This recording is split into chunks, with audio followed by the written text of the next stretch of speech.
மக்கள் இந்த நாடுகளில் ஜெப விண்ணப்பத்தோடு கடந்து வந்திருக்கும் போது ஒரு பெரிய விடுதல் ஒவ்வொரு மக்களிலும் நீர் கொடுக்கிறதற்காக ஸ்தோத்திரம். நீரே பரிசுத்தரப்பா, நீர் உண்மையான தேவன். ஆண்டவரே, எங்களை உயிருள்ளவருடைய தேசத்தில் நீர் உண்மை துதிக்கிறதுக்காக எங்களை வைத்திருக்கிறதுக்காக ஸ்தோத்திரம். நாங்கள் உண்மை துதிக்க, உண்மையோடு உண்மை ஆராதிக்க தேவனே நீர் எங்களுக்கு கிருபை செய்ததுக்காக ஸ்தோத்திரம். இன்னைக்கு ராத்திரி வேளையில் இனி வர வேண்ட மக்களுக்காக ஜெபிக்கிறேன். எல்லாரும் ஏற்ற நேரத்தில் கடந்து வர நீர் கிருபை செய்யும். நாங்கள் ஆராதிக்கும் போது, ஜெபிக்கும் போது, ஆண்டவரே உம்முடைய வசனங்களை தியானிக்கும் போது நீர் எங்களோடு கூட இயேசுவின் நாமத்தில் ஆமென், ஆமென். கர்த்தர் நம்மை ஆசீர்வதித்து வழி நடத்துவார். அவர் நம்மை கைவிடாது நேசிக்கிற தேவனாய் இருக்கிறார்.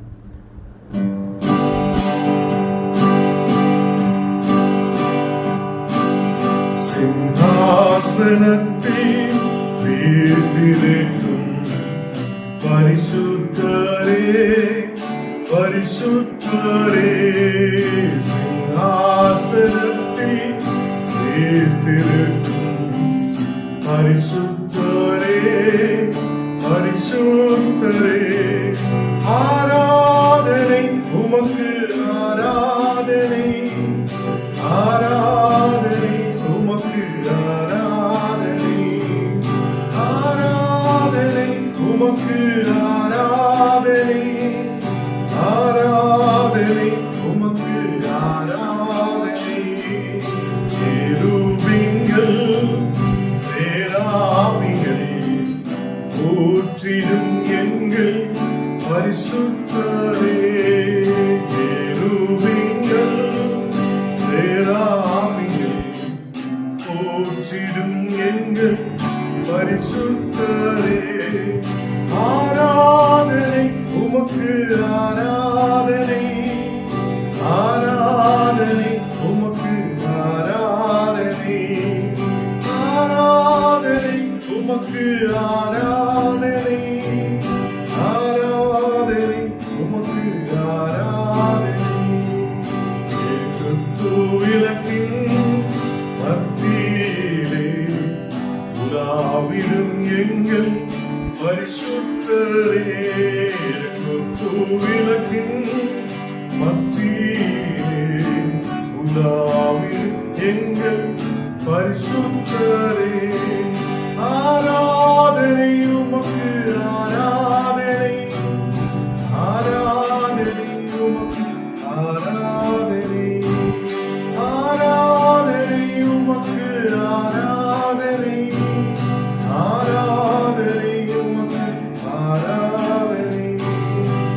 ஆதியும் அந்தம் ஆனவரே, அல்பாவும் ஒமேகாவும் ஆனவரே, ஆதியும் அந்தம் ஆனவரே, அல்பாவும் ஒமேகாவும் ஆனவரே, ஆராதனை உமக்கு, ஆராதனை, ஆராதனை உமக்கு, ஆராதனை, ஆராதனை உமக்கு, ஆராதனை, ஆராதனை உமக்கு, ஆராதனை.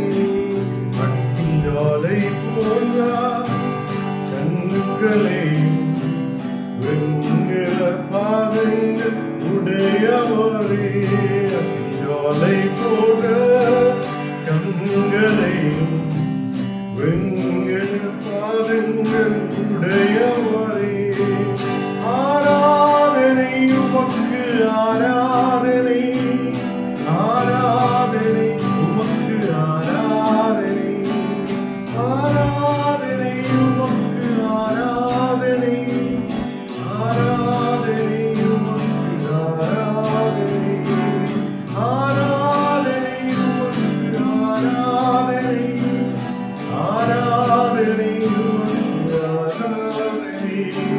பரிசுத்தமும் சத்தியமும் தாவீதின் திருமுகம் உடையவரே, பரிசுத்தமும் சத்தியமும் உடையவரே, ஆராதனை உமக்கு ஆராதனை, ஆராதனை உமக்கு ஆராதனை, ஆராதனை உமக்கு ஆராதனை, ஆராதனை உமக்கு ஆராதனை, ஆராதனை உமக்கு ஆராதனை, ஆராதனை உமக்கு ஆராதனை.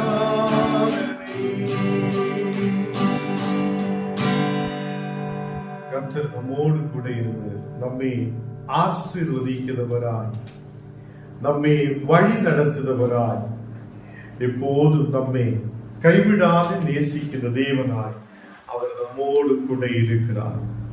அவர் நல்லவர், வல்லவர், ஆராதனைக்குரிய தேவனாய், நம்மை ஆசீர்வதிக்க வல்லமை உள்ளவராய் அவர் நம்மோடு கூட இருக்கிறார். கர்த்தர் பிள்ளைகளே, நாம் குடும்பம் என்ற தலைப்பில் இந்த நாளுகளில் தேவனுடைய வார்த்தைகளை தியானித்து வருகிறார். இந்த குடும்பம் என்ற தலைப்பில் முதல் முக்கியமான ஒரு விஷயம் நாம் தியானிக்கிறது கணவனும் மனைவியும் என்ற ஒரு பெரிய ஒரு விஷயத்தை, குடும்பத்திலே ஒரு பெரிய விஷயத்தை குறித்து வேதத்திலிருந்து நாம் தியானித்து வருகிறோம். கணவனும் மனைவியும் ஐக்கியத்தோட சமாதானத்தோட ஒருவருக்கொருவர் அன்பு செலுத்தி முன்னாடி கடந்து செல்ல வேண்டும் என்று போன நாளுகளில் தேவனுடைய வார்த்தை நம்மோடு கூட பேசி இருக்கிறது. இன்னைக்கு 1 கொரிந்தியர் 7ஆம் அதிகாரம் അതിന്റെ 3ാമത്തെ വചനം നാം വാസിக்கலாம். 1 കൊരിന്ത്യർ 7ആം அதிகாரம் അതിന്റെ 3ാമത്തെ വചനം. പുരുഷൻ தன் மனைவிக்கு செய்ய வேண்டிய கடமையை செய்ய கடவன், அப்படியே மனைவியும் தன் புருஷனுக்கு செய்ய கடவுள். கர்த்தருடைய பிள்ளைகளே, இங்கே 1 கொரிந்தியர் 7ஆம் அதிகாரம் അതിന്റെ 3ാം வசனத்தில் நாம் வாசிக்கும் போது அங்கு சொல்லப்படுகிறது, புருஷன் தன் மனைவிக்கு செய்ய வேண்டிய கடமைகளை செய்ய கடவன். நாம் இந்த உலகத்தில் ஆயிருக்கும் போது யாரும் தனிமையாய் இந்த உலகத்தில் இருக்க வேண்டாம் என்று சொல்லிதான் தேவன் தனக்கு ஏற்ற ஒரு துணையை ஆயத்தப்படுத்துகிறார். அப்போஸ்தலனாகிய பவுல் சொல்லுகிறார், நீங்க தனிமையாய் இருக்கிறதும் நல்லதுதான் என்றால் நீங்க குடும்ப வாழ்க்கையில் இருக்கிறதும் நல்லதுதான் என்று வேதத்தில் எடுத்து சொல்லப்படுகிறது. குடும்ப வாழ்க்கையில் கடந்து வந்திருக்கிறதா, ஒரு குடும்பமாய் இணைக்கப்பட்டிருக்கிறதா ஒரு கணவன் மனைவி எப்படி அவங்க குடும்பத்தில் ஆயிருக்கிறோம் என்று இங்கே கொரிந்தியரில் அப்போஸ்தலனாகிய பவுல் எடுத்து சொல்லப்படுகிறார். புருஷன் தன் மனைவிக்கு செய்ய வேண்டிய கடமைகளை செய்த மக்களாயிருக்கணும். காலையிலிருந்து வேலைக்கு போயிட்டு எங்கேயோ போய் சுற்றி அலைந்து எங்கேயெல்லாம் இருந்த நேரத்தை வீணாக்கிட்டு குடும்பத்துக்குள்ளே கடந்து வருவது என்றால் மனைவியை கவனிக்க முடியாதவங்களாய் காணப்படுவார். கர்த்தருடைய பிள்ளைகளே, குடும்பத்தில் மனைவியை அவங்களை கவனிக்கிறவங்களாய் கணவன் காணப்படும். அதே மாதிரி அவங்களுக்கு செய்ய வேண்டிய கடமைகளை இவர் புருஷன் செய்து முடிக்கிறவங்களாய் இருக்கணும். அப்படி குடும்ப வாழ்க்கையில் தேவனுடைய பிள்ளைகளாய் இருக்கிற ஞானம் நீங்கள் தேவன் நம்மை இணைத்திருக்கிறார் என்று நாம் விசுவசிக்கிறது. சபையிலூടെ தேவன் நம்மை ஒரு குடும்பமாய் கணவன் மனைவியாக இணைத்திருக்கும் போது ஓரோ மக்களும் ஓரோ புருஷன்மாரும் தன் மனைவிகளுக்கு செய்ய வேண்டிய கடமைகளை செய்யணும். ஒரு நாளுகளில் ஒரு குடும்பத்தில் ஒரு சிஸ்டர் சொல்லுகிறார், அவங்க வேலைக்கு போகிறார், வருகிறார், எல்லாம் செய்கிறார் என்றால் வேலைக்கு போய் திரும்பி வரும்போது அவர் எங்க குடும்பத்துக்கு எந்த பொருளும் வாங்கிட்டு வருவது இல்லை, அந்த வேலை செய்த பணம் ஒன்றும் எங்களுக்கு குடும்பத்தில் வருவது இல்லை. இப்படி எல்லாம் இருக்கும் போது அந்த பிள்ளைகளை பார்க்கிறதுக்கும் பிள்ளைகளுக்கு தேவையான உணவு, அந்த பிள்ளைகளுக்கு தேவையான, அப்போ தினமும் வேலை இருக்கிறார், வேலைக்கு போகிறார், கஷ்டமான சூழ்நிலை எதுவும் இல்லை. கணவன் அவனுடைய கடமையை செய்யாதே அந்த குடும்பத்தில் இருக்கிறதுனால இந்த மனைவி அநேக கவலையோடு சொல்லிக் கொண்டிருக்கிறது, கணவன் எங்களை கவனிக்கிறது இல்லை, கணவன் எங்களுக்கு தேவையான பொருள்கள் வாங்கி கொடுக்கிறது இல்ல. கணவன் வேலை செய்த பணம் எங்களுக்காக செலவழிக்கிறது இல்லை. இல்லைனால் எங்களுடைய குடும்பத்துக்கு அன்றைக்கு தேவையான சாப்பாடுகளை, உணவுகளை, எங்களுக்காக தேவையான பொருள்களை வாங்கி கொடுக்கவில்லை என்றெல்லாம் சொல்லி கவலையோடு இருக்கிற அநேகம் மக்கள் உண்டு. அப்ப இங்கே புருஷர்கள் தன் கடமைகளை செய்தவங்களாக இருக்கணும். அது ஏதோ சாப்பாடு மட்டும் வாங்கி கொடுக்கிறவங்களாய் மட்டும் அல்ல, மனைவியை நல்லபடி கவனிக்கிறவங்களாய், அவங்களுக்கு செலுத்த வேண்ட மரியாதைகளை செலுத்தி அந்த குடும்பத்தில் அவன் கடமைகளை நிறைவேற்றி முன்னாடி கடந்து செல்றவங்களாய் இருக்கணும் என்று சொல்லப்படுகிறார். அப்படியே அவர் அப்போஸ்தலனாகிய பவுல் சொல்லும் போது அங்கே எடுத்து சொல்லுகிறார், அப்படியே மனைவியும் தன் புருஷனுக்கு செய்ய கடவுள் என்று சொல்லுகிறார். புருஷனுக்கும் மனைவிகள் தன் கடமைகளை நிறைவேற்றுதவங்களாய் காணப்படும்.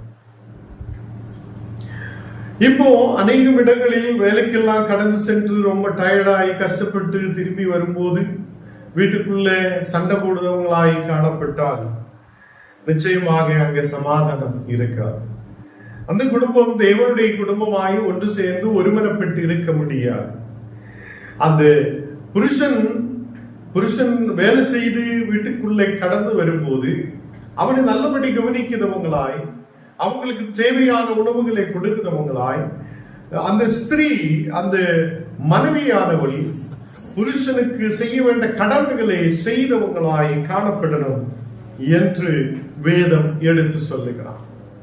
அப்போ கணவனுக்கும் மனைவிக்கும் ஒரே மாதிரி ஒரு டியூட்டிகள் இருக்கிறது, கடமைகள் இருக்கிறது. அது செய்து நிறைவேற்றுதவங்களாய் குடும்பத்தில் காணப்படும்.